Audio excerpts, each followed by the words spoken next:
Pod friends and listeners. How was your summer? I missed you. So, we're kicking off the first episode of the season 4, and I am your host, Yukimi Song. It feels good to be back in the podcasting groove. I've missed this so much. As much as I enjoyed my break, there's nothing like connecting with all of you, sharing stories, music, and all the piano magic we've got lined up this season. Welcome to all of our first time listeners and viewers of the Piano Pod. I'm a classical pianist and educator from New York City. Whether you're diving deep into a piano career, working professionally in the classical music scene, or simply have a passion for piano tunes and a curiosity about its universe, this podcast is your backstage pass. Let me tell you a little bit about the Piano Pod. It is a one-of-a-kind podcast that delves deep into the fascinating world of classical music with a specific focus on the piano.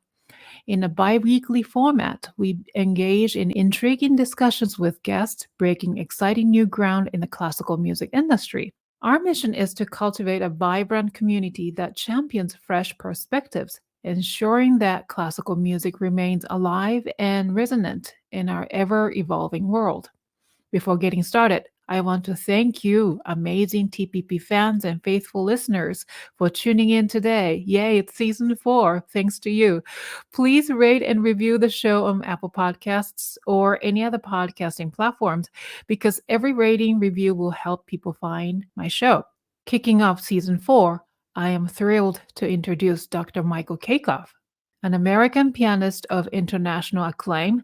Dr. Kaykov has dazzled audiences worldwide, both as a soloist and in collaboration with industry giants, including the late two-time Emmy winner Glenn Roven.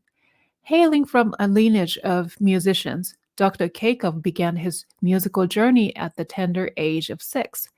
His distinguished academic journey led him through prestigious performing arts schools such as Mannes College of Music and Juilliard, studying under maestros like Jerome Rose and Jerome Lowenthal. In 2020, he completed his DMA from the Manhattan School of Music, penning a dissertation on the Scriabin etudes, a topic on which his expertise has been sought by international publications. But that's not all. Dr. Kaykov's discography is equally impressive.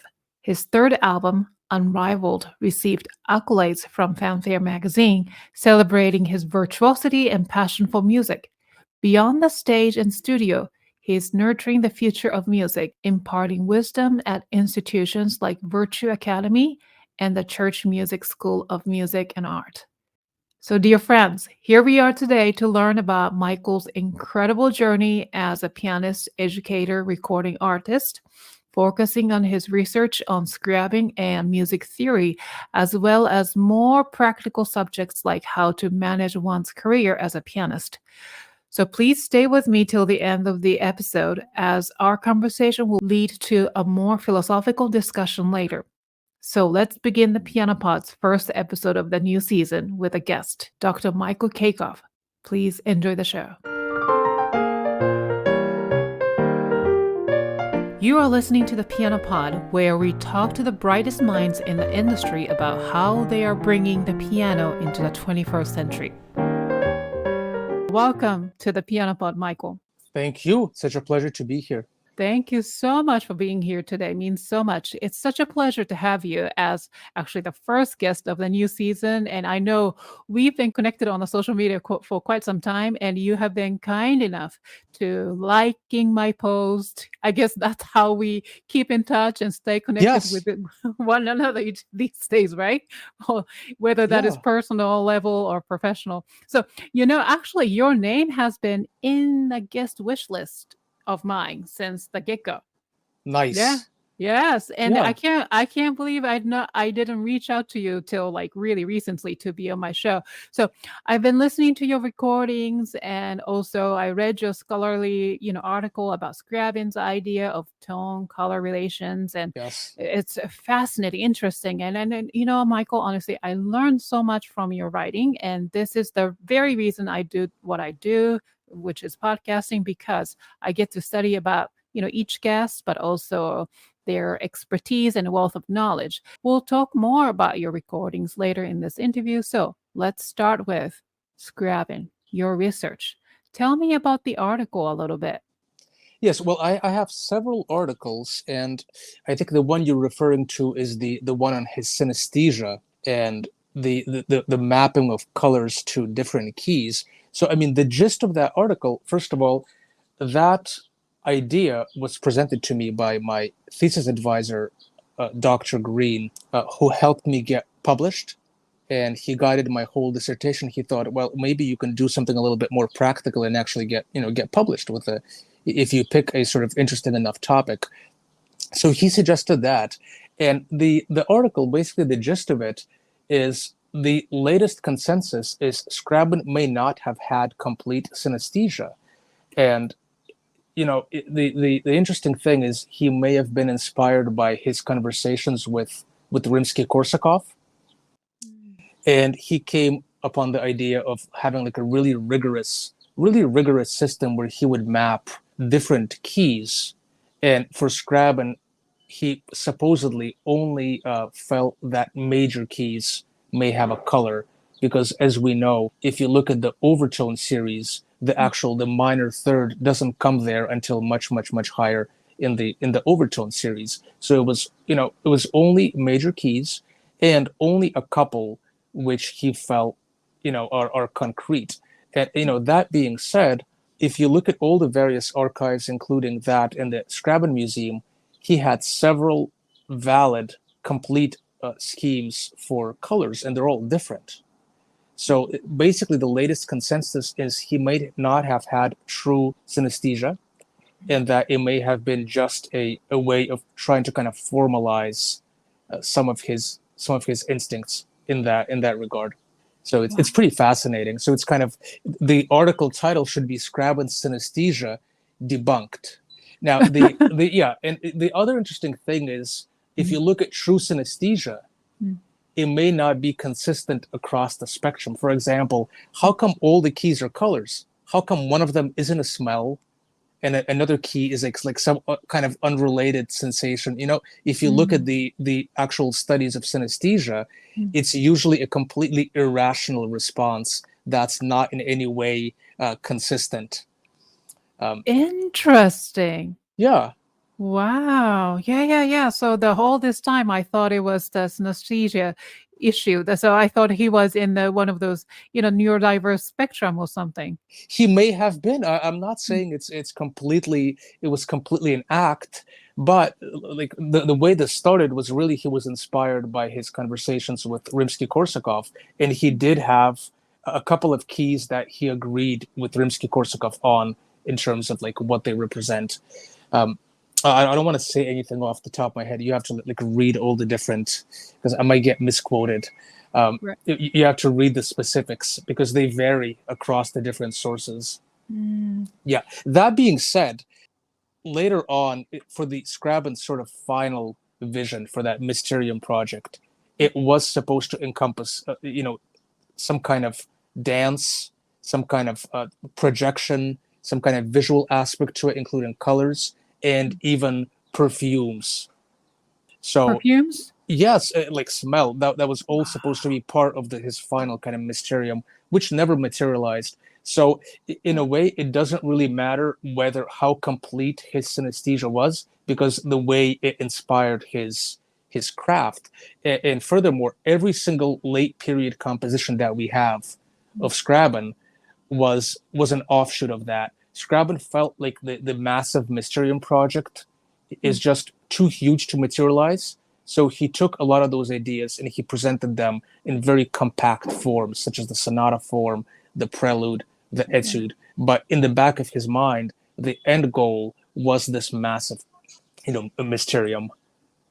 Oh, very fascinating individual, and a little disturbed, but in many ways. But we don't know. We don't know how disturbed he was. The people that knew him said he was extremely organized and he loved to dress up. He loved dressing up. I don't know if that suggests disorganization. Something disorganized. We don't know. We don't know. It may have been this popular artist persona that people want to cultivate. Mm. but he may have been extremely rational, and the music kind of suggests that, like the crystalline clarity of his harmonic writing and textures suggests that he was completely sane. Wow. Yeah. Maybe he was just way ahead of his time. That's why people Yes. described him as like cuckoo or Yes. Yes. maybe so. Because after I read your article, and then so I watched the Prometheus Opus 60 by the famous Yale Symphonic Orchestra, Yes. performed in 2010, which is actually the rendition of, I guess Scriabin's vision, because Yes.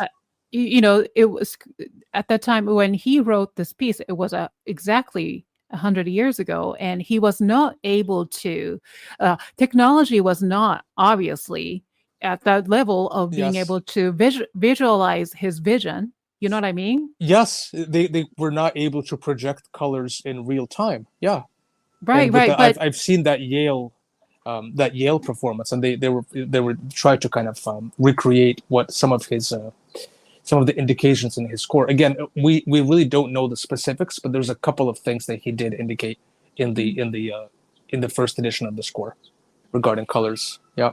some people have the tendency to associate our feelings, whether that is anger or sadness or whatever that is, to associate with certain keys, right? So C Yes. major sounds like this, C major represent purity, whatever that is. F sharp minor is this feeling or represent this, but Scriabin is more specific. Like every single note has the color, the shade. Yes. Yes. Well, I mean, even from personal experience, I don't have perfect pitch, but I can tell if a piece is played at the incorrect pitch. Mm. If we look at recording transfers, and sometimes when something is transferred, well, like in the case of an LP, if it's transferred down a semitone or up a semitone, I can recognize something's off. If I look at a piece of music, I can hear it kind of in the original key, but unfortunately, I can't tell random notes on the piano. I can't tell what clusters are, so I don't have that kind of perfect pitch at all. But I guess Yeah. you can sense, I don't know, maybe Yeah. through certain vibration. I don't know. No, I think, well, if you know a piece well enough, Mm. if you know a piece well enough and you've always played it in one key, you're going to tell something's off if it's suddenly down a semitone. Mm. Yeah. Yeah. You hear it. There was a record transfer, I think it was something like the Chopin Sonata in B flat minor, and it was up a half step, and it was kind of jarring to listen to. Mm. Right. I Very bet. strange. Very Very strange. strange. Yeah. Yeah. Yeah. Yeah.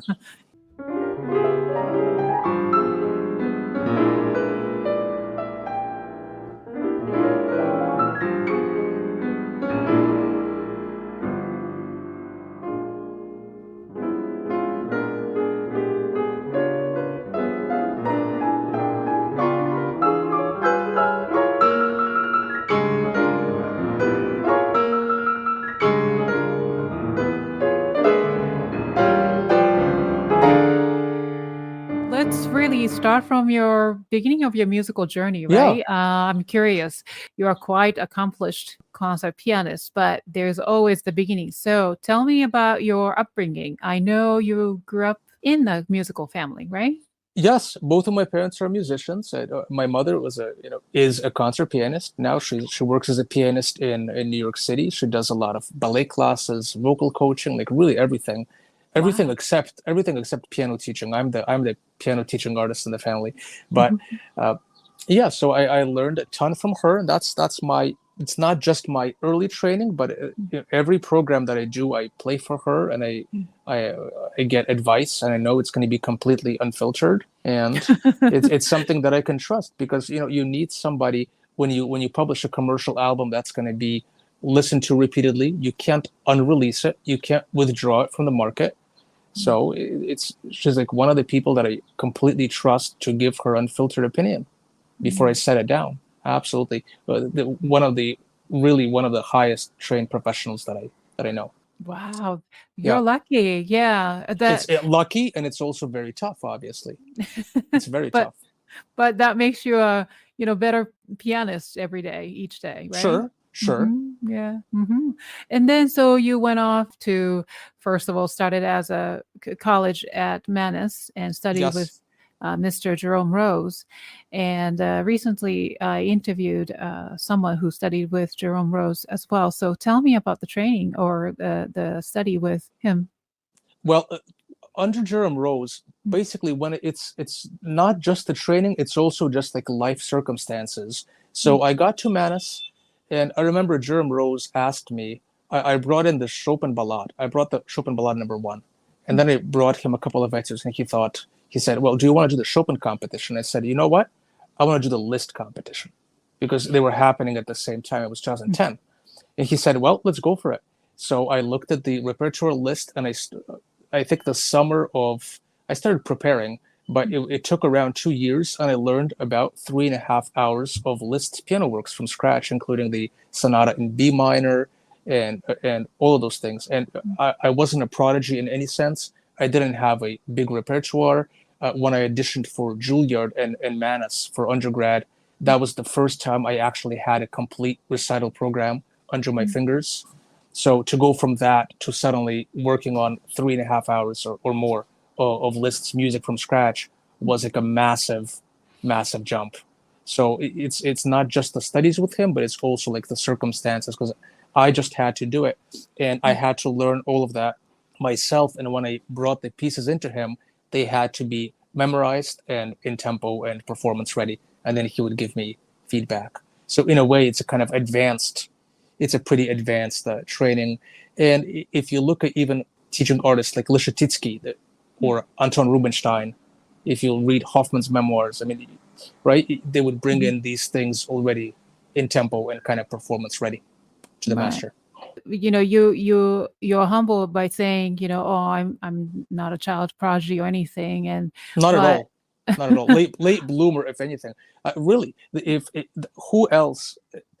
When I was 17, that was really the first time that I had a complete recital program. And I remember the recital program. It was the Bach E major Prelude and Fugue Book 1, the Beethoven Waldstein, my first like complete Beethoven sonata, extremely tough, like really tough. A Scriabin Etude, Opus 65, #3. Ironically, that's also one of the etudes I focused on for my theoretical dissertation. So it's like I really know that piece inside and out, obviously. And I also had the Liszt Mephisto Waltz and the Tchaikovsky Dumka. That's it. That's literally that was, and I worked on that program for over a year, just like trying to get it into shape, and it was tough. So I wasn't a prodigy. It was something like below average in oh, terms of speed, please. of development. So not a late bloomer, not like a late starter, but I didn't show anything exemplary at all. There were people much further along than me when I Yeah. really wanted to get into this, which is cool. That's how I didn't run out of steam yet. Well, so you don't want to, run out of energy. This career is a long shot. It's not just one time you win something and then, disappears. It's really the lifelong career, right? Yeah, there's also a misconception. I had an argument with somebody online, and they said that every single great artist was some kind of child prodigy. That's false. That's completely false. And the fact that popular culture there's such a premium on a completely freakish feat that's supposed to somehow come easily. You know what I mean? Right, right. It's if you read somebody like Samuel Feinberg, for example, one of the first pianists in the Soviet Union to present the 32 Beethoven sonatas. He played the works of all the avant-garde composers. For his graduation concert, he presented all the Bach 48 preludes and fugues and the Rachmaninoff third, and all the crazy stuff. And he mentions in his book on pedagogy that he had like a more normal kind of memory where he would just have to sit down and absorb things at a pretty slow pace, and he didn't like to rush it. And he could learn things on demand quickly when needed to, but he preferred like a more kind of normal working pace. So it's not like he could hear a piece of music and reproduce it faultlessly like Joseph Hoffman. So Right. it's so it just something that I see at least in the 21st century, such a premium on so-called talent and natural ability, where it really shouldn't be the case. It should be a premium on training. Oh, Amen to that. Yeah. Yeah, yeah, Yeah. yeah. And also this prodigy or the talent being showcased so much, like almost like a celebrity level of attention, right? And Yeah. there's a place for that. I mean, look, you're trying to stand out, and Mm, I did a fair share of competitions, and I mm, didn't really place anywhere, but I learned from that, and it helped me develop. But if mm, you see, just from like a marketing standpoint, it's a little bit disturbing because there's always like the latest and greatest, and then gradually it gets replaced by the next crop of talent, and it's mm, always like really sensationalized. I don't mean mm, that in a bad way, but I think we're just talking about like marketing. So everything has to be sensationalized. Like YouTube, okay, next YouTube video idea. I learned mm, this piece in 1 day without the right. piano, and then publish it. Mm-hmm. It has to be something centralized. I was reading something online, an interview with a pianist, and she mentioned that she worked as a software engineer, but she had like this kind of freakish talent, and then she memorized the Rachmaninoff Third Concerto in a couple of days, and then went to perform it with orchestra. And one of my students reached out to me and asked me, like, "Is this normal?" And I said, "No, it's not necessarily normal, and it's just the media." I'm not saying her case is not true; it is, but it's just the media trying to make it seem like unless you can learn the Rock 3 in 2 days while not being even a professional, you Right. shouldn't be able to do it. I think there's a broad spectrum of natural abilities, and Mm, they all can be utilized towards the same end goal. Who cares how long it took, and who mm. cares how easy or hard it was? You know? Yeah, Yeah, absolutely. Yeah. But there's like the really meaning in, I don't know, working so hard to craft your artistry, right? yeah. So, And you have also one other kind of small thing. mm, Let's say you can learn something. Let's say you are in the position to learn something very quickly, and you get the notes down and you have it memorized and performance ready. How much longer does it actually take to finalize the interpretation and to craft it? Much longer.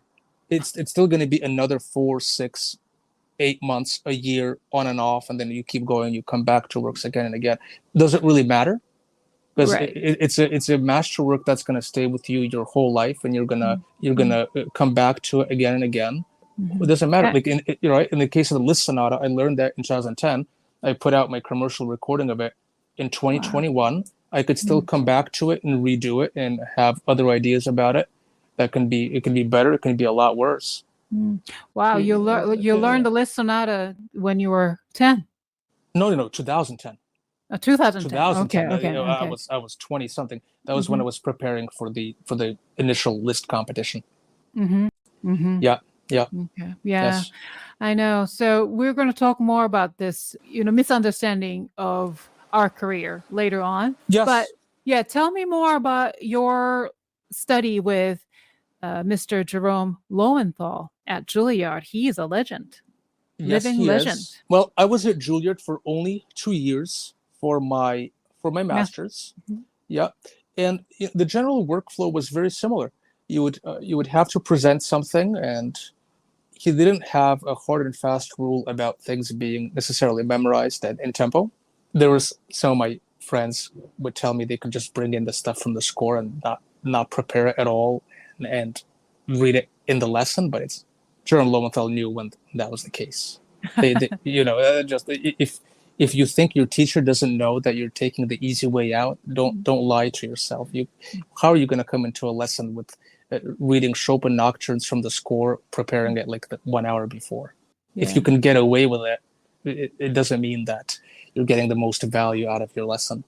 Um, absolutely. but I digress. But just a funny thought. But yeah, I had everything. I always brought things in tempo and memorized, and he would give me general sort of interpretive advice. But one thing of his that I really learned a lot from, it seems like a really slight detail. I was playing a passage in a Liszt Rhapsody, and he said, if you play it so evenly, if you play the notes matched so evenly in volume, it doesn't sound beautiful anymore. It Mm, doesn't matter if you have finger control and evenness. It doesn't matter. It has to be kind of shaped. So that's yeah. really, I think that's profound. Mm, That's really profound. It's such a minor kind of observation, but it's I think it has a huge impact. Oh, wow. Yeah, Yeah. thank you.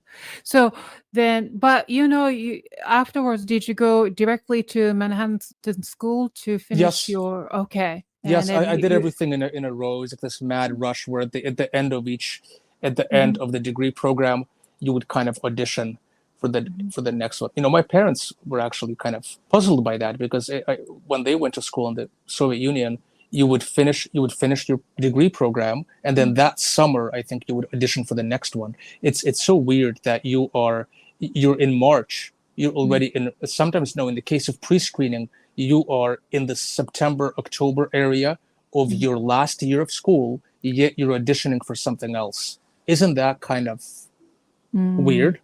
Think about it. I mean, yeah, so you're already thinking about the next step, where you're actually in the most rigorous year of your mm, program, and you're planning ahead for the next thing. Very tough. I right. don't know why it's like that. Maybe auditions should be held over the summer. Yeah.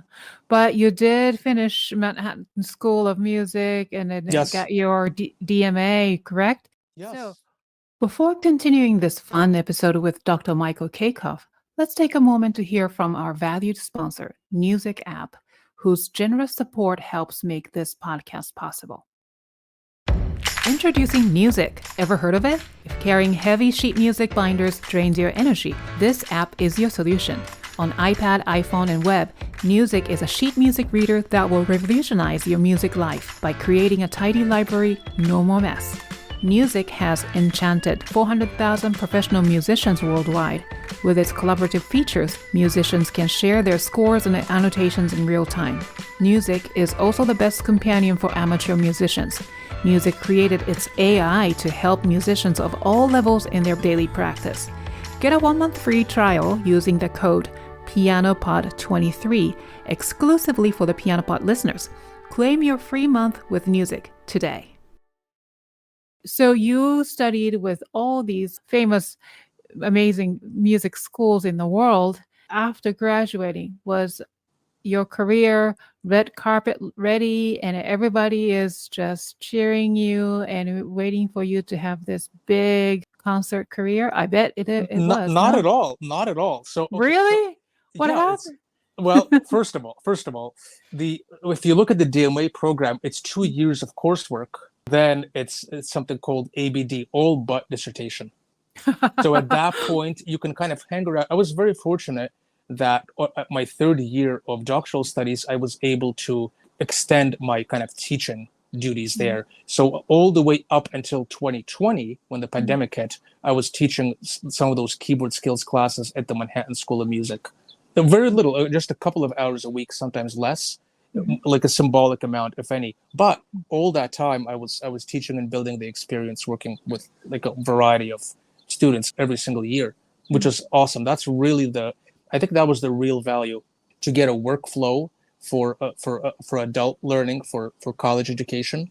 right, It was also ended up being very good for the resume, because you have a so-called experience kind of teaching in a row. mhm, Not my accomplishment. I was just very lucky to have that, to be able to teach not just required piano but also keyboard skills and harmonization, mm, transposition, things like that, score reading. Yeah. So you're asking what was that like? Well, and then the pandemic hit, mm, and obviously the kind of teaching stopped. Actually, stopped a little bit before that, because the position kind of rotated, but everything went fully remote. And I was actually in. I went to Florida because my parents felt like it's a good idea to maybe escape the pandemic and go there. mm, And there was a place to stay there, and I ended up spending around 4 months in Florida without really. I had a little keyboard there, mm, but without any piano, mm. and I just sat there writing my dissertation. There was literally nothing else to do, and I was refining the dissertation and going back and forth with my thesis advisor, and really like correcting every word. It was ridiculous in a good way. It was so detailed. So by the time you finish your dissertation, so that was actually while you're writing dissertation, it was during pandemic. Yes, Yeah, yeah, that's yes. right. That's true. So I didn't realize how recent it was. Now, then, so what's like to be a concert pianist now? So, how are you managing your concert pianist career? Well, You know, yeah. So mhm, I understand. So it's sort of, well. Let me tell you how I kind of got to this point and how I came upon the idea of just like self-managing and self-promoting and investing some income into this, because things have to kind of click in place for this to be possible. And I was extremely fortunate. So when I even when I was in school, all but dissertation, I was applying to various college jobs and just looking like, how am I going to make an income? How am I going to make an income? And if you look at college teaching positions, nobody's going to offer you anything that's even remotely like full time. It's going to be a part time, and you're going to be looking into possibly like relocating. And I'm not saying this as a complaint, but you'll be relocating for something like $100 a week. mm, And if you look at the workload that you're going to get, a couple of keyboard classes in a community college, which is a very desirable position, very mhm, desirable, but you're going to look at something like $100 a week, which is not sustainable. So I was applying to all of those, getting constant rejections, mm, and I thought, what can I really do? So I started looking into remote work. That kind of clicked into place, and I started working for two different companies, and then eventually I just settled on a virtual academy because it's like a much more flexible work and scheduling. mm, And I love it because, I mean, do the math for a minute. If you can literally teach from home, you don't mm, have to commute. Your right. schedule is flexible. If something comes up, you can reschedule or move the lesson around. Mm, They manage I'm not advertising them, but I kind of am, and it's not a paid sponsorship or anything. But they're really, like, if you look them up, they have a huge variety of teachers. They have a mhm, huge roster of, even if piano teachers, they have like pages and pages and mm, pages of people that teach for them. So it's great. And in terms of income, it's kind of freelancing. It's not stable, but mhm, it's a lot better than applying to just any open college position and really looking desperate. Because mhm, when you're desperate for work, I think recruiters can tell. They mm, can tell that you're going to settle for pretty much anything, right. right? Right. Right. So Yes. when you apply to a school, Mm, at least the way because college employment is still like a long-term goal for me. I'd love to teach in a college setting again. I'd love to. It's mhm, it's mhm, really like it's part of my kind of career goal, and I think it's going to open up more doors for performance as well, because these things sure. they're connected. It's not like a separate Right. thing. But Right. yeah, so in terms of like advice, I would say just don't apply constantly to any open job, but really research the school and see Mm, what you can, where you might want to work at, mm, and mm. have real concrete reasons why you might want to relocate there. Now, Yeah. how about your concert activities? So after graduation, so that was sort of still in the height of pandemic. So, Yes, yeah.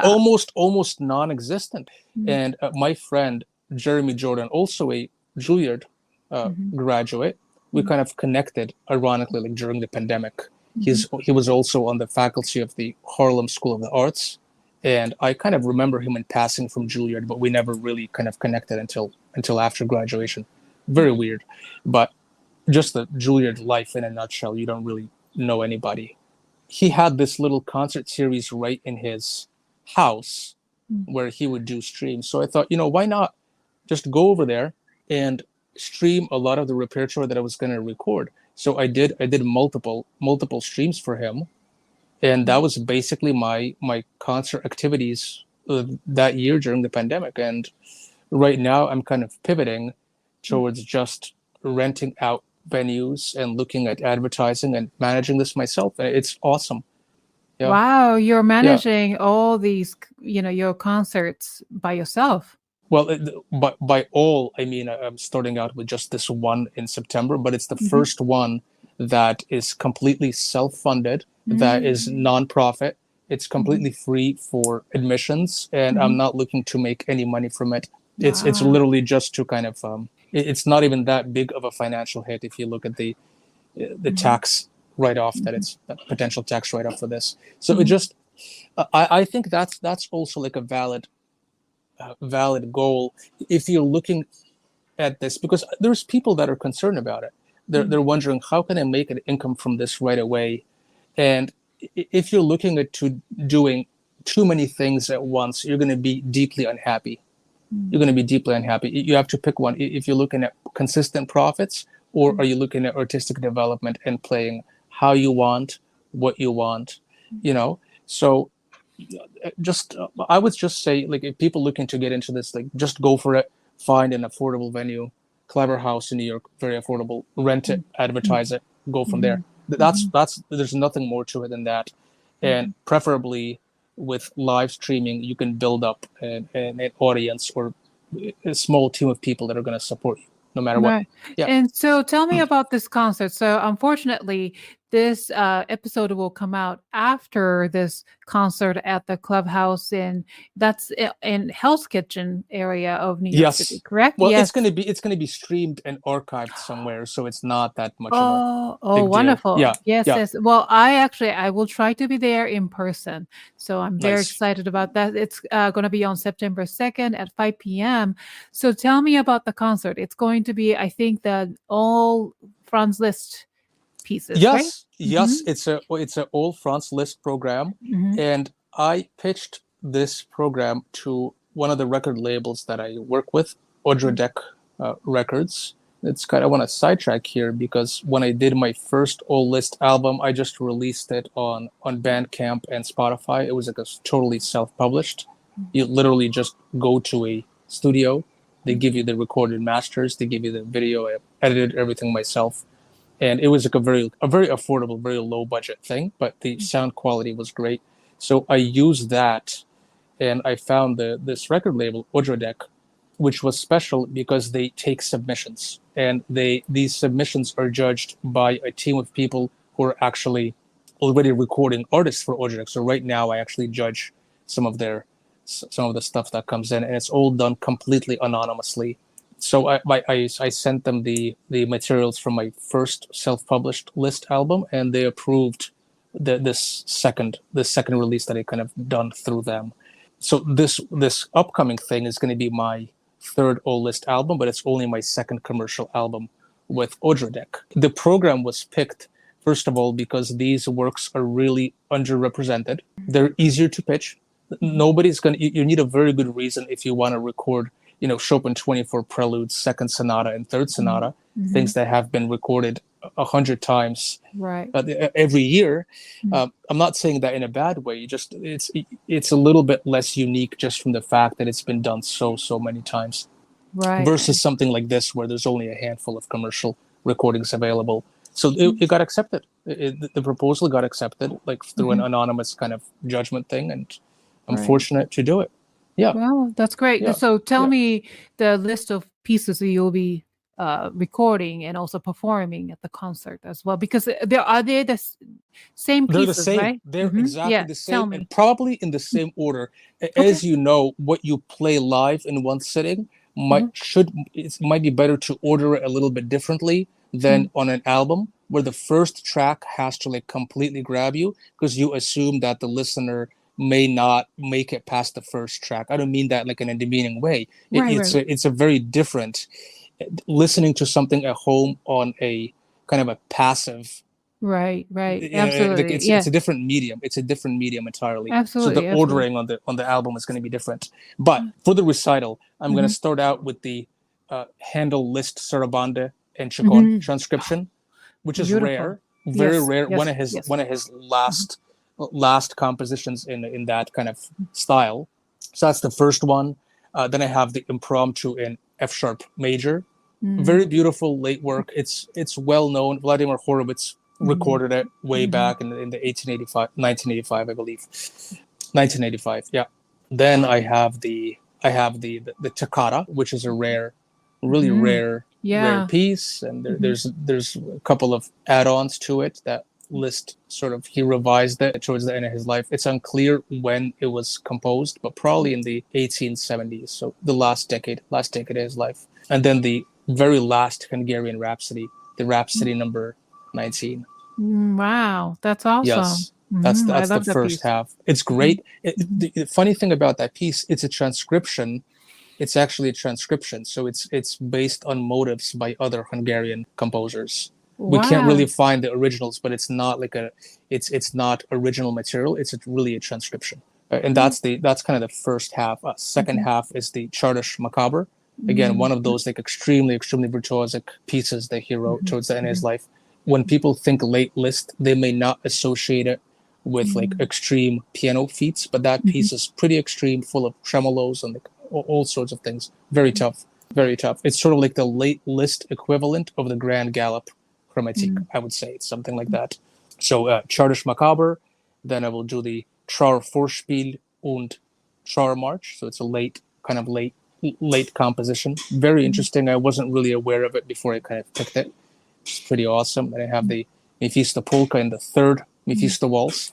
Now, Oh, Liszt, third third, Mephisto. third Oh, Mephisto. that's rare. Yes, That's rare. that's Yeah, rare. yeah, yeah, yeah, yeah. Yeah, and he Mhm, third Mephisto Waltz and Mephisto Polka. So, mhm, interesting thing about Mephisto Waltzes, mhm, Liszt has a total of 4, but mhm, number 4 never really got completely finished. Yeah, there really isn't like a consensus. Leslie Howard found some more like additional drafts that Liszt did of that fourth Mephisto Waltz, and he kind mhm. of combined it into one version, but Yeah. it never got finished. So the fourth Mephisto Waltz is never got done. That's why it's not on my list. Yeah. Mhm, Well, and then mhm, the Mephisto Polka and the mhm, Tchaikovsky Polonaise mhm, from the mhm. Yevgeny Onegin, composed the same year as the Handel. So it's like an arc. It's like an arc. Start with the transcription, Mhm. end with the transcription.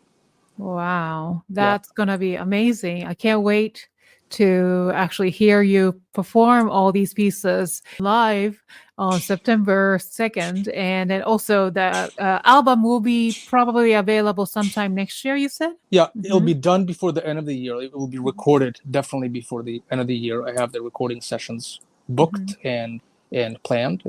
I'm going to record it actually in New York City. It's mhm.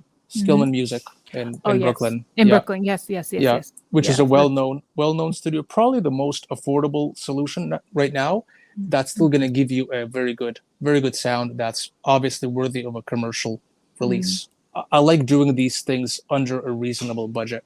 And it's self-funded. Yes. Wonderful. Now, Yeah. so, we've been communicating back and forth to prepare for this interview, and then in one of the, I think, emails, you mentioned that you only started grinding your own album projects and really diving deep into recording and playing what you want and how you want after a certain age. So, playing all list program for your upcoming concert and then the album, is that what you mean by playing what you want and how you want? Yes, well, if you my first album, like my first All-Liszt album, was something Mm, that I've done basically as I was coming out of school, as I was finishing up the doctoral. So I only really started playing and thinking about these things mm, after graduating.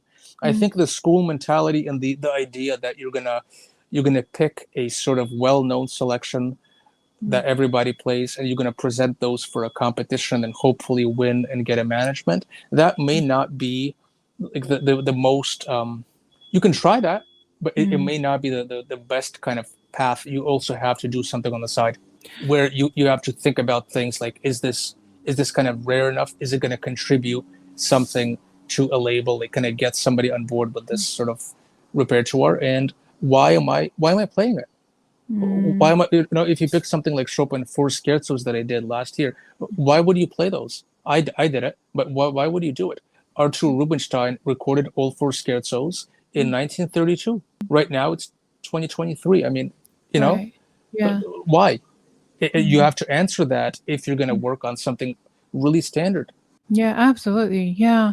Being a freelancer and then, self-funding and then you're also managing your career. I think, but a lot of us pianists are that way. But, with the accessibility in technology, and you'll be able to do if you are willing to take this path, no? Yes, absolutely. You have to be completely behind it, and then you can't back down. Once you go Mhm, for it, you go for it. You know something? When I started investing my own money into this, I started mhm, playing better. Really, Mm, it's like a really bad thing to say, but it's like, no, when your own money is on the line, you are absolutely going to prepare to your best ability. mhm, You're going to look at every detail, and you can't unrelease a record. You can't like unrelease it. Once it's out, it's out. It's up to you to present your best version of it and approve right. it. Yeah, But in many ways, you can create your pathway, right? sure. Your career. This is your brand. You as Michael Kaykov. That's the brand. So nobody is going to tell you, what to wear, how you Yes, present yourself, yes. to what sort of repertoire to prepare. But you can create your thing, and you can create your audience as well, right? Yes, and you can also, you can take as much as you want on any project. You can always extend the deadline to a Mm. certain limit, of course. It's so awesome. Right, wonderful. Yeah. Now, so tell me your love for Franz Liszt and Scriabin. Well, Franz Liszt is really my favorite. Mm, Scriabin contributed a lot towards the development of harmony, and he really came on a really unique. He came up with a really unique harmonic system. That being said, if I had to pick one, I would pick Franz Liszt. It really goes without saying. Just the sheer amount of works that you can explore, mm, and uh, the amount of different styles that all of those compositions encompass. And you can also look at his transcriptions. I mean, Liszt transcribed stuff from Bach Prelude and Fugues for organ to mm, completely free fantasies on Bach works to things that are like multi-stylistic, like this Handel transcription, things based on popular tunes, like a ridiculous amount of variety, really mm. experimental works. So with Franz Liszt, you're just never going to run out of repertoire ideas. I mean, Leslie Howard recorded the complete list, and that's what, 110, Mm. 115 CDs. Right. Yeah, yeah, yeah. You're not gonna. It's safe to say you're never gonna run out of material Absolutely. unless you're Yes. Superman. Yeah. Yeah, I'm not. So, yes, it's true. Yeah. And how about Scriabin? I know you recorded etudes before, Yes, opus I've done the 65. 65, the Yeah. 65 number three. I did the sixth sonata. I Oh, did I yes, did that's I right. worked on the complete opus 8. It's Mm, using Scriabin is on my radar. I will mm, definitely release a Scriabin album mm, at some point. What grabs me the most in Scriabin's output is the late period compositions, the late mm, period stuff after opus 61. mm, Absolutely, there's no question about it. mm, It would be enough to say that all of them are worth learning. Every mm, single opus from 61 up until 74, his mm. last composition for piano, worth learning. So in your opinion, what makes them special and worth learning? They're special because he came up on a harmonic system which is still based on acoustic principles. And if you look at the development, he actually didn't throw away the previous relationship, like the acoustic relationships. He's very aware of how the overtone series works, how the sounds are actually formed based on the overtone series. It doesn't go against that. And even though you have things like the Sixth Sonata, which I recorded, probably his most dissonant Mm, composition. It's still, every single chord can be explained, and just the meticulousness of the writing and the way the material develops is extremely traditional. Very true. My teacher, Jerome Lowenthal, said that the Scriabin's late music is as clear as a Mozart sonata. It's like even wow. more clear in terms of composition than Mozart. And he's right. There's like nothing in Mm, there that's out of place. The wow, level of really? level of craftsmanship. Yes, Mm. of course, when you hear it, it sounds chaotic, but yeah. Yeah, it's true. Yes. Hey there, TPP family.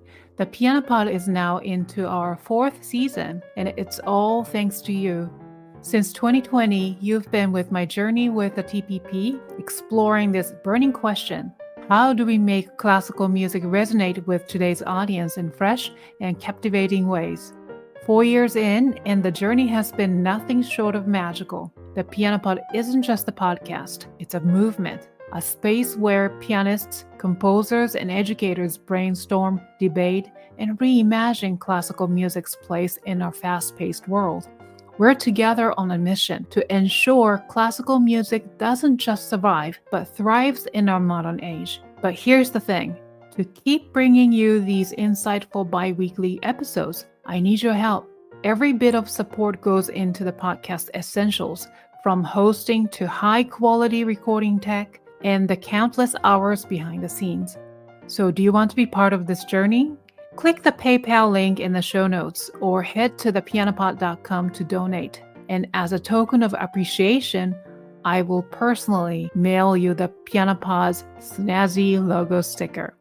So hit the subscribe button, spread the word, and let's continue our mission and journey as classical musicians. Now let's continue with the show. You are a dedicated music educator, piano teacher, and you teach online mainly, and we can talk about the convenience of it and everything. Yes. But tell me what's like to teach at the Harlem School of the Arts.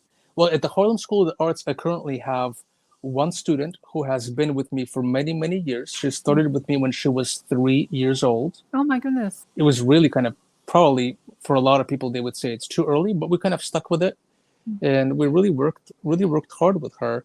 And my sort of end goal would be to have her audition for a couple of maybe college prep programs and things like that. I have a couple of private students that auditioned for different kind of pre-college programs, and I have one person that's currently who got into the Manhattan School of Music pre-college. It's very nice to also prepare for like really high stakes sort of professional goals. But a lot of people also want to take this as like a sort of like a fun class, or not necessarily to have like some kind of end result, like an exam in mind. So it's a spectrum. I have some people online that are preparing for the RCM or the ABRSM. Also, very valuable. I like that there's a standardized repertoire list, and it kind of makes my life a little bit easier because, as you know, selecting repertoire is actually like really, really important. Of course. How to pick pieces that showcase what you can already do and how you can grow. So that's that. Everyone sort of comes to me with a different goal in mind. I also teach a lot of like adult beginners, people that used to play piano as a kid and are coming back to it again. So it's a whole spectrum. I've seen everything.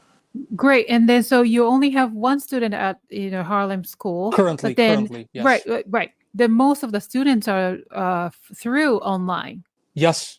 Wonderful. Yes. Now, so let's talk about online learning. So e-learning has become such a big thing, obviously, after 2020, because that was the only way for many of us to be connected with each other, but also only way of learning as well. So tell me your thoughts on that. A lot of times pre-COVID, it was a huge resistance that I felt from among fellow educators and among students as well. But I was actually giving an online lesson even before COVID. I had one or two students who lived in Upper West Side, and I couldn't go to their home.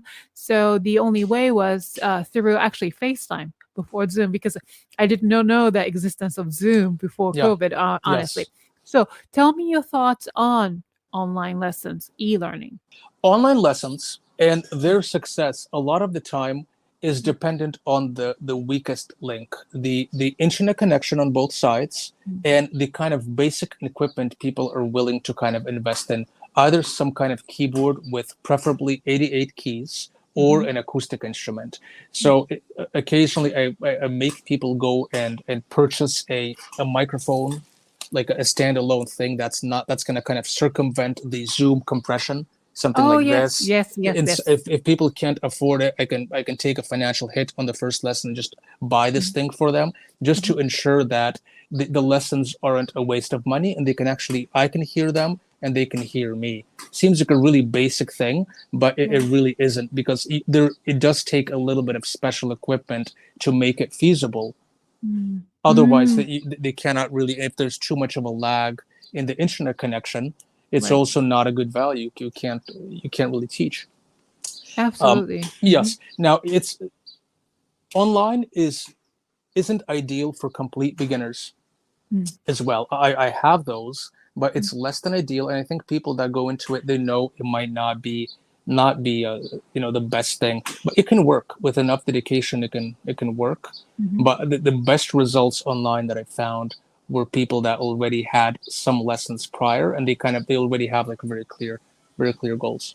Yeah. Yeah. And then how do you like teaching online?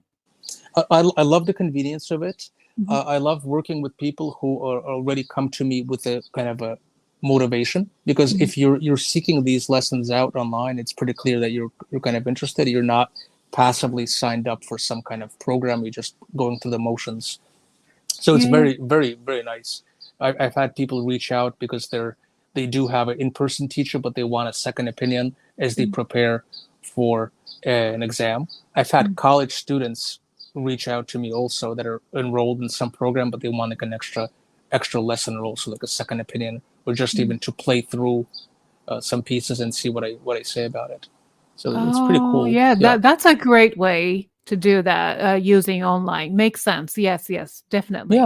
Yeah. yeah. So, as an educator, what do you see in these students, especially the students in, I guess, in of Gen Z? I wouldn't say Gen Alpha because I don't think you're teaching really young students, young students, but No, Gen Z. I'm sure you have students in that, or maybe you are too. You are Gen Z. Maybe I don't know. well, born 1990. What does that make me? The millennial. Yes, you're still, I think. Still, Mhm. well, pre-millennial.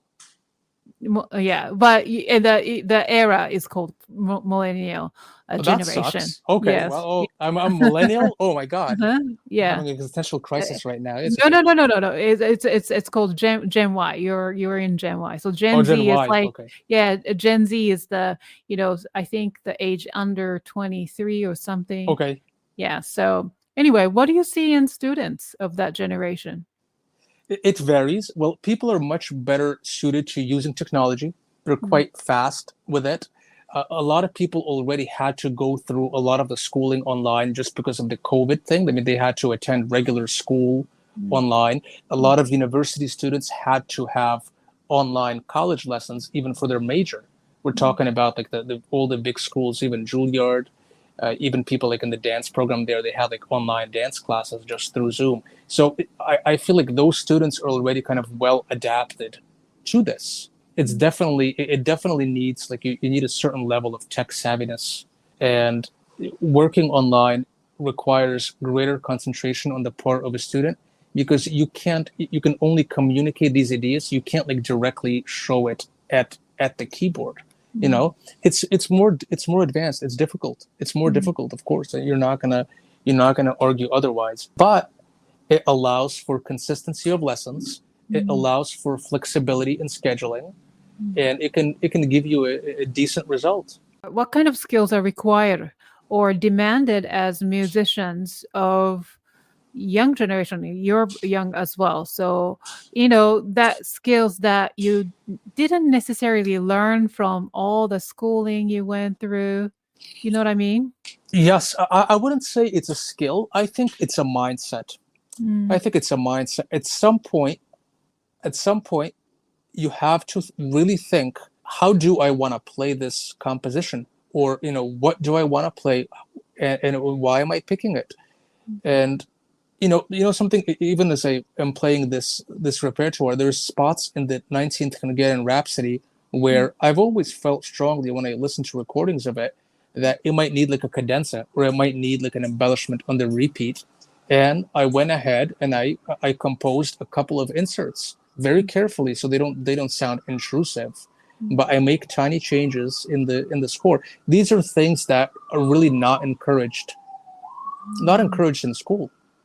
We're mm, so glued to the score. I mean, I know some people would be horrified mm, listening to a Liszt Rhapsody and then looking at the repeat passage and seeing that I added some things in there.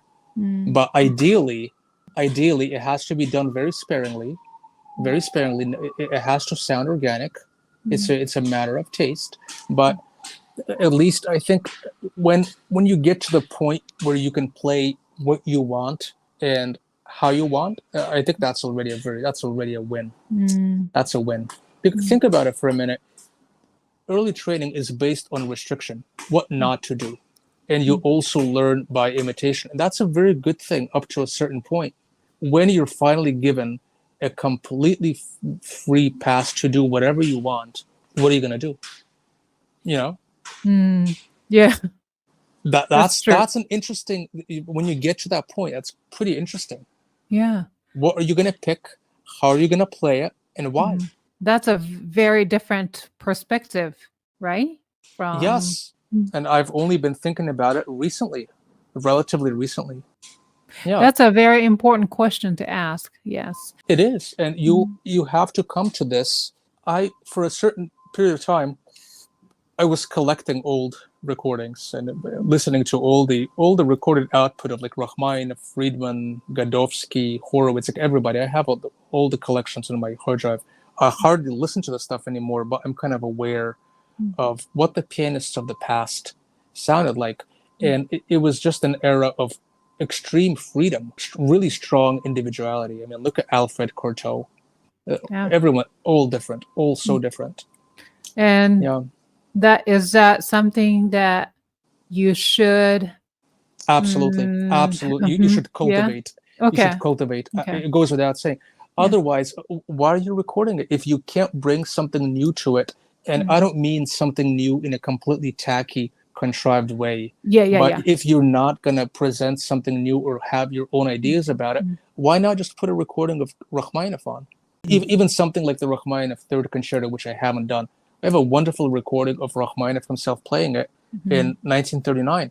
It gave me a good reason to play that concerto again. That's what you have to think about when you learn a composition. It may sound arrogant, but I'm not saying it's a competition between you and Rachmaninoff. No, it's like what's there.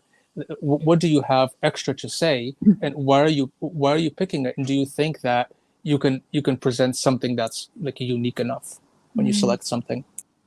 Well, that's a good point, and actually, that will lead us to more philosophical conversation here. So, because you are not only a concert pianist and recording artist, but also you're an educator. So, let's talk about the vision of the classical music industry. So, I'm curious to know your thought on how we can keep this classical music tradition, or even like classical music itself, relevant and then thriving in this fast-paced society.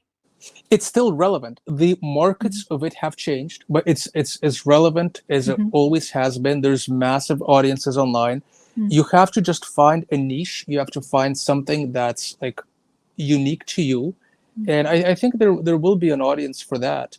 I saw a posting recently, and it was an artist, and he said that he basically doesn't want to continue posting his stuff on YouTube because he feels it's unappreciated, and he just wants to take down the whole channel. And I feel, what are you doing this for? Are you setting out to build up 400,000 subscribers, or are you getting your work out there? Because it's two very different goals. Right. So I would say you have to be patient. You have to find the audience that's right for you, that loves specifically what you do and what you select. And it's a matter of just staying patient and creating more so-called content, but like on your own terms. If you go into this with the specific mindset of growth, you might have to go and study marketing first, or look at something else, because it may not be immediately sort of comparable. Also, one pretty interesting thing: all the major streaming platforms, they've peaked, haven't they? They've peaked. The time to be on YouTube was right before YouTube was purchased by Google. Right. The time for that was like 15, 20 years ago, however long ago that was. Right now, the market is so oversaturated that you really have to be on the lookout for the next kind of big platform. I know, for example, when you post an Instagram reel, it gets more organic views than stuff on YouTube or Facebook, because Instagram is actively interested in promoting their kind of newer platform with like more like longer video. So when the next sort of big thing comes out, you have to be ready for that. For example, I worked a little bit with this company Muse Live, which I think they're going to go. Dr. Lisa Yui, by the way, also played a couple of Oh, recitals for them for okay. Muse Live. Yes, I think yeah. they have an app and it's gonna go live somewhere around this year or maybe next year. We'll see. It's a slight delay to it, but that's just a streaming platform where it's audio only, but Mm, it's uncompressed audio, so mm. you can stream potentially like in high quality.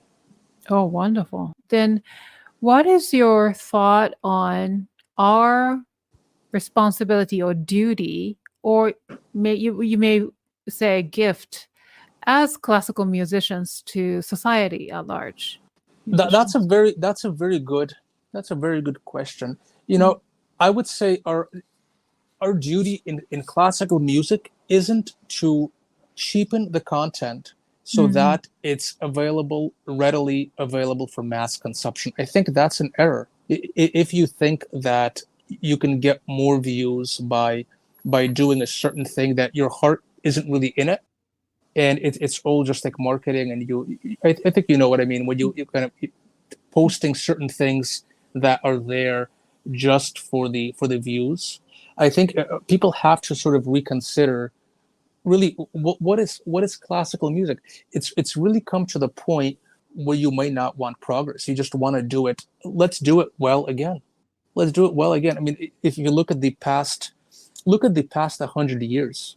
Look at the past 100 years of the recording industry and of all the great artists of the yeah. past. I don't mean that to discourage people. Just on the contrary, but a lot of this has already been done. Let's keep the level where it is. Let's kind of Mm, match the level. Let's not degrade it. Let's not cheapen the art for mass consumption. What I mean by that, even like platform limits. I know for certain Instagram clips, and I've been guilty of that myself. mm, But you can only post a tiny soundbite that is mm, 30 seconds long. I don't know if that's the best sort of.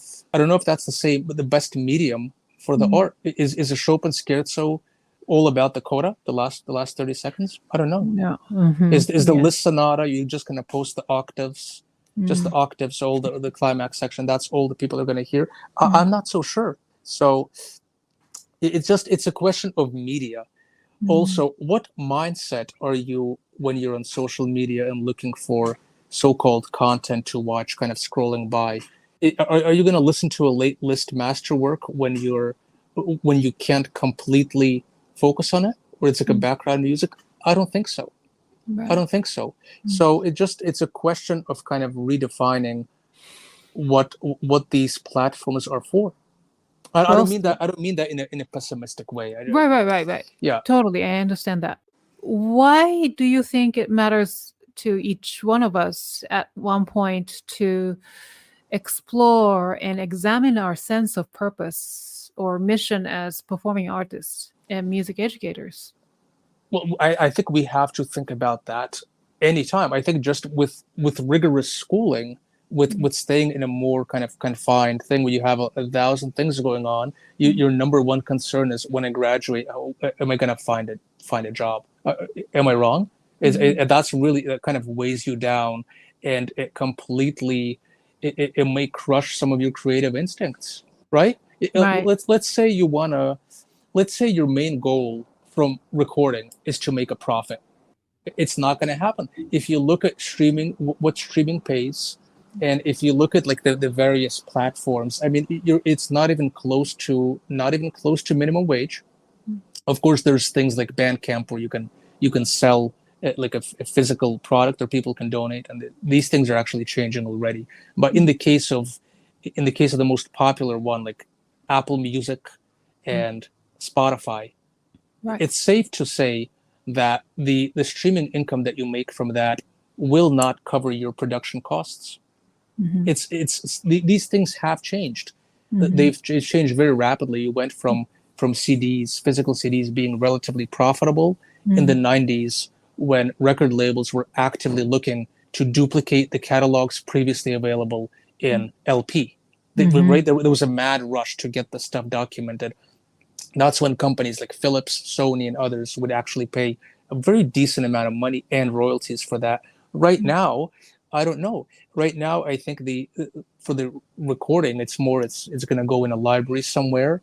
mm, It's going to go in one of those students, I'm sure, know this with like the Noxus sound library, where you can access pretty much anything on demand for streaming. So the purpose kind of changed, but I think it's still worthwhile. You think? Yes. It Life is it hard. is. Yeah, look, if you're number one, because I'm only saying this because people have asked me this. They're saying, well, there's what you're telling me, there's never going to be any profits in this, or absolutely there may never be any profit. And the best that you can hope for some of this is, if you're a freelancer and you produce a project like that, is a nice tax write-off. Get a good accountant. Get a good accountant. Write off those thousands that you invest in your career. It might be worth it, and then something eventually will click in place, because you're spending basically on, it's an advertisement, isn't it? Mm-hmm. You're also taking a so-called loss. Artistry can't exist in a vacuum. You need an audience. You need a specific goal. It's not like a treadmill where, I'm just going to do this to get better, for self-betterment. That's not it entirely. You need an audience. You need at least one person out there that you're going to communicate with as you play, and it may reach somebody. Just one. It takes one person. Yes. Right. So yes. Yeah. Mm-hmm. Yeah. When you make a recording, you're playing for the sound engineer in the booth. Mm-hmm. Yes. Well, thank you, Michael. It's been a really great conversation. I am really enjoying this now. Time is running up, and we're toward the end of our wonderful conversation here. But I just want to know a few more things. So one is, what is your next step or next phase in your career? What's your next goal? Not that it doesn't have to be the specific. We know the specifics, like your recording is coming up, your concert is coming up in September. Well, you asked a very good question. I want to play more live, and I want to start booking more venues and playing, because recording can only take you so far. I want to just go live. I want to do more streaming, and more live, okay, and more live concerts. Yeah. Yeah, and it will happen, and I can't wait for really the concert, to attend in September and more. So yeah, that would be great. Wonderful. Yeah, it's enjoyable. Look, you cannot set concrete career goals, because you never know how the industry is going to change and what's going to click into place. All you can do is be very alert and look at a variety of like different options and see what clicks into place. Otherwise, you're going to be deeply unhappy. Deeply unhappy if your number one goal here is to secure a traditional management by a certain number of years. I don't know if that may ever happen. I'm fine with that never happening for me. I came to terms with that.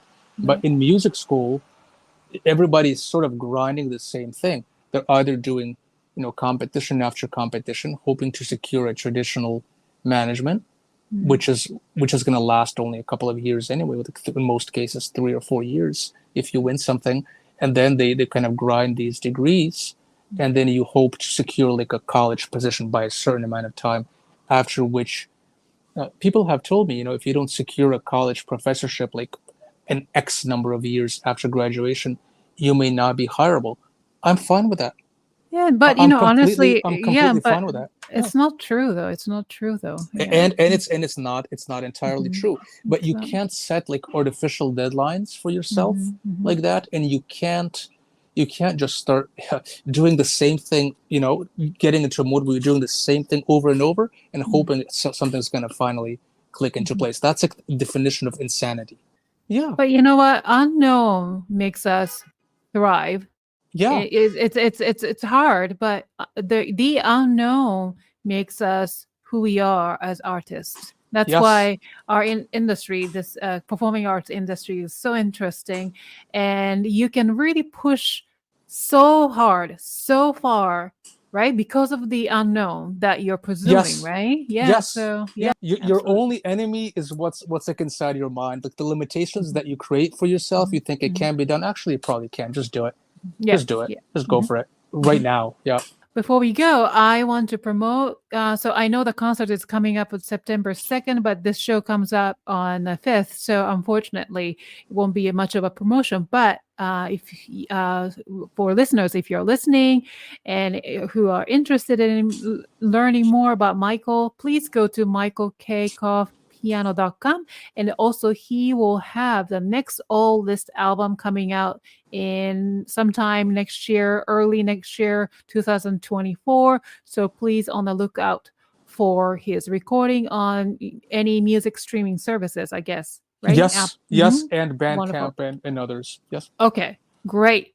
Fantastic. So, Michael, again, this has been a great, fun, inspirational conversation. But before I let you go, we have one more thing to do. It's called the Piano Pod Rapid Fire Questions. And this is the part of the show where I get to ask fun questions to each guest. Now, here's a little twist. As silly as these questions may sound, your answers may reveal who you truly are. Oh, and then I want you to answer each question with the shortest responses as possible. So, and then you don't have to explain anything. Just do it. All right. Are you ready? Yes. All righty. Number 1. What is your comfort food? Pasta. Yay. How do you like your coffee? Espresso double shot with a little bit of steamed milk. Ooh. Cats or dogs? Dogs, preferably basset hounds. Sunrise or sunset? Sunset. Summer or winter? Winter. Good old paper book or ebook? Ebook. Okay. What is your word or words to live by? I don't think I have any. Mm. I don't think I have any. It might be an obscene word. It might be Mhm. something obscene when you, in a frustration, you say something like that. But I'm a product of the 21st century, unfortunately. That's okay. So, what is the most quality you look for in other people? An openness and good intentions. Just open to new things and not looking to beat anybody down, because there's really kind of two types of people. I want you to name 3 people who inspire you, living or dead. My mother, I would say also Franz Liszt, and maybe for pianists, for pianists of the past, it's really, really hard to say. Really hard to say. Maybe somebody like Ignaz Friedman. Oh, yes. I love his interpretation of Chopin Nocturne. Oh, that's a great one. That's a great B one. major, especially. Oh, The E flat Mhm. major. There's a B major piano roll that you're referring to, but there's also the acoustic recording of the E flat, the late yeah. one. Yes, Oh, yes, wow. yes. Yeah. Great. Now, name one piece in your current playlist. Probably a bunch of Art Tatum stuff, something like Art Tatum Night and Day, Oh, 1946. yes. I love that jazz pianist so much. Oh, yeah. Yes, he's incredible. All right. So last but least, fill in the blank. Music is blank. Life. Music is life. Wonderful. Yay. Ding, ding. You won. So this concludes this episode of the Piano Pod. Thank you, Michael, for joining my show today. No, thank you. It was It's a great. blast to be here. Oh, so wonderful. much. And then just thank you for sharing your stories and insights and expertise. You can learn more about Dr. Michael Kaykov and his amazing work through his website at michaelkaykovpiano.com. And you can listen to his recordings on all major music streaming services. All the links are listed in the show notes. Thank you to my wonderful audience and fans for tuning in. If you enjoyed today's episode, please rate and review it on wherever you get your podcast. Remember to hit the thumbs up button and subscribe to my YouTube channel if you are watching this episode on YouTube. Follow the Piano Pod on social media to get the latest piano news via Facebook, Twitter, Instagram, and LinkedIn. I will see you for the next episode of the Piano Pod. Bye, everyone, and bye, Michael. Thank you so much. Thank you. Appreciate it. Thank you.